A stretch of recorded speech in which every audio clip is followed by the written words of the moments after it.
You have been on the most unbelievable trajectory since you launched your brand in 2008.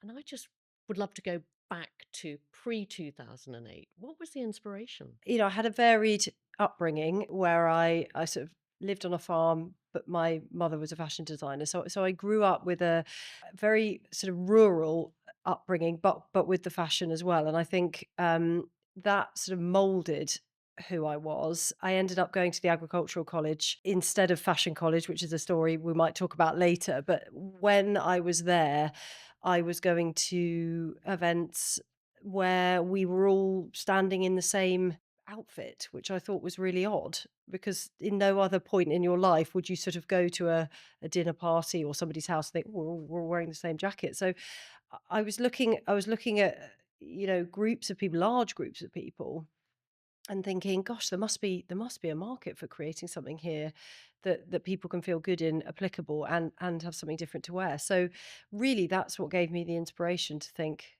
I'm going to create product initially, which was for those country events. Even things like going to the West London shooting school, I would see people pulling up in their Bentleys in a Chanel jacket and then putting on something that was really, I could see that they felt like it was a downgrade. It was like, oh, I've got to put this on. Mm. And I thought, wow, we must be able to cater for these people and for myself, because I thought, I want to, what do I want to wear? My law teacher at the time said to me, I should probably leave.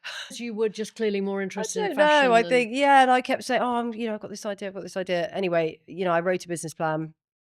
And I pitched it to my parents as well. I said, look, I think I want to leave, and what does that look like? And well, they said, well, it looks like a lot of hard work very quickly. They both ran their own businesses, and but said, if you want to do it, then that's your choice. So started in a very small way? Tiny. I had a 2 meter stand at badminton horse trials.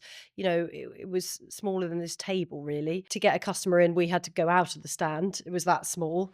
And I had 25 mini skirts, and that was it, really. And your vision was always country clothing? Initially, yes. So initially it was that market that inspired me to do what I do. And actually, in a way, I'm really grateful I did go down that route, because I would never have seen that white space and that, I suppose, that gap in the market at that time.